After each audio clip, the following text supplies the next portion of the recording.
Constituyente de 1917 deseaba abarcar en la Constitución todo lo que se consideraba relevante. Menos que eso no bastaba. Muy buenas tardes, honorables doctores que nos acompañan, compañeros estudiantes, amigos todos. Expondré el tema de los derechos sociales en la Constitución Política de los Estados Unidos Mexicanos. He dividido mi intervención en 4 apartados, que son antecedentes históricos de la Constitución, los derechos sociales, la jurisprudencia en México y jurisprudencia relevante. Es importante resaltar la situación histórica que vivía México a finales del siglo XIX y principios del siglo XX. El país había logrado la paz social, la estabilidad política y económica, se iniciaba la industrialización y se ampliaban las vías de comunicación. Menciono el tema de la paz social en razón a que desde los inicios de la independencia en 1810 y hasta la llegada del general don Porfirio Díaz a la presidencia de la República en 1877, el país había sufrido diversos conflictos armados. Sin embargo, aunque se notaban los avances, el desarrollo no había llegado a toda la población. Un pequeño porcentaje de familias controlaba el país, mientras el resto de las personas vivían sumidos en la miseria y en la pobreza. Los campesinos eran explotados por los terratenientes y latifundistas, y los obreros no gozaban de todos los derechos y tenían condiciones inadecuadas de trabajo. La educación o salud era un privilegio de unos cuantos. Además, la gente se empezó a poner inconforme con las diversas reelecciones del presidente Díaz. Fue a principios del siglo XX cuando el pueblo se levantó en armas e inició el movimiento revolucionario. Si bien la no reelección fue el factor político que inició el movimiento, la situación agraria y laboral del país fueron los elementos que hicieron explotar en la población su inconformidad. El triunfo de la revolución da como resultado la promulgación de la Constitución el 5 de febrero de 1917. Después de una guerra que buscaba la igualdad y el respeto de los derechos, el constituyente no podía darse el lujo de elaborar una carta magna que no cubriera todos y cada uno de los reclamos de los diversos sectores del pueblo. El Congreso Constituyente incluía revolucionarios, gente del pueblo, maestros, campesinos, quienes trasladaron a la Constitución lo que ya se había resuelto en la realidad. Esto da como resultado que la Constitución mexicana fuera la primera a nivel mundial en albergar en su seno los derechos sociales. La Carta Magna mexicana abrió un camino sobre el que rápidamente avanzarían textos de otros países. La Carta Magna ha sido modificada con diversas reformas a lo largo de más de 90 años que tiene de vida, lo que hace que el texto se mantenga joven al contener el sentir actual del pueblo mexicano, conservando el espíritu social que le dio origen. En este momento tenemos una idea de la situación que se vivía en México en aquellos tiempos y ahora entraremos sobre el tema de los derechos sociales.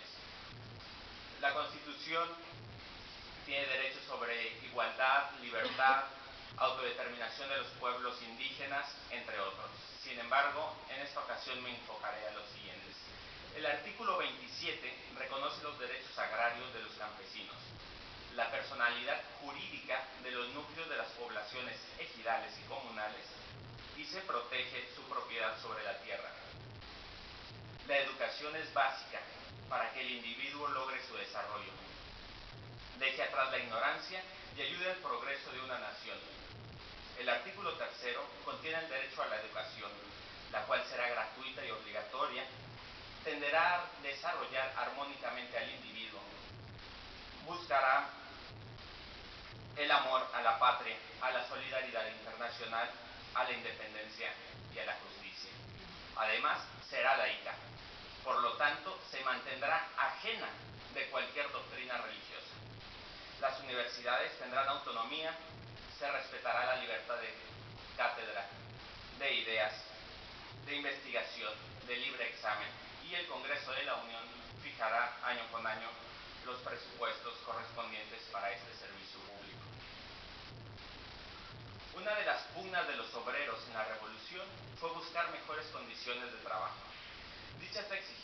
plasmaron en el artículo 123, que hace referencia al derecho al trabajo y a la previsión social.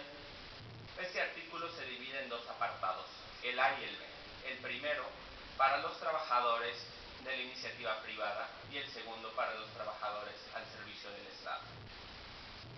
Contiene los días de descanso obligatorios, la jornada máxima de trabajo, los derechos a vacaciones, prima de antigüedad, aguinaldo, derecho a huelga, a la seguridad social, a la coalición, a la participación de las utilidades de la empresa y en general todos los beneficios para el trabajador, así como las obligaciones para el empleador. Hemos visto algunos derechos sociales contenidos en la Constitución y ahora entraré al tema de la jurisprudencia. Para ello se debe tener en claro varias cosas. Una es la estructura del sistema judicial mexicano y la otra, la forma en que se elabora la jurisprudencia. En lo referente al primer punto, el máximo órgano judicial es la Suprema Corte de Justicia de la Nación, la cual puede sesionar en pleno o en salas. El pleno sesiona con los 11 ministros que conforman la Corte y tiene un presidente, el cual tiene voto de calidad. Las salas sesionan con 5 ministros. Uno de ellos tendrá voto de calidad. Además, la primera sala conoce de asuntos civiles y penales y la segunda conoce de asuntos administrativos y laborales. En relación al orden jerárquico, debajo de la Suprema Corte se encuentran los tribunales colegiados de circuito, que se integran por 3 magistrados. Es de señalar que el país se divide en circuitos judiciales para una correcta administración de la justicia. Como es sabido, la jurisprudencia puede ser o no fuente del derecho. En el caso de México, sí lo es, como se desprende de los artículos 14, 94, 103 y 105 de la Carta Magna, así como 192 y 193 de la Ley de Amparo. Ahora bien, la jurisprudencia en México se puede integrar de dos formas, ya sea por reiteración o por contradicción. Si estamos hablando de la jurisprudencia por reiteración, es 5 sentencias ejecutorias en el mismo sentido, sin una en contrario, siempre y cuando haya sido aprobada por lo menos por 8 ministros, tratándose de jurisprudencia del Pleno, o 4 ministros cuando hablamos de la jurisprudencia de las salas. Los tribunales colegiados de circuito también pueden crear jurisprudencia. En este caso, la sentencia tiene que haber sido aprobada por unanimidad de votos.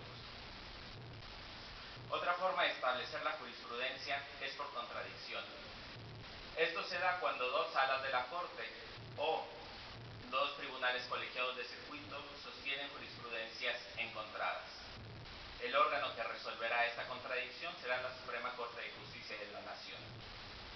La jurisprudencia emitida por la Corte será obligatoria para todo el sistema judicial mexicano, mientras que la emitida por los tribunales colegiados de circuito únicamente para los órganos de inferior nivel jerárquico a este. Para concluir mi exposición, quiero señalar un ejemplo de la jurisprudencia emitida por el Pleno de la Suprema Corte de Justicia de la Nación. El artículo 109, fracción 11ª, penúltimo párrafo de la Ley del Impuesto sobre la Renta, vigente a partir de enero del 2002, señalaba que los trabajadores al servicio del Estado estarían exentos del pago de dicho impuesto respecto de los ingresos provenientes de gratificaciones, prima vacacional y aguinaldo. Por otra parte, señalaba que los trabajadores de la iniciativa privada tendrían esa exención únicamente en 30 días de salario mínimo. Después de los juicios de amparo interpuestos por los particulares, la Suprema Corte declaró inconstitucional dicha norma, al ser violatorio del principio de equidad tributaria, al otorgar un trato distinto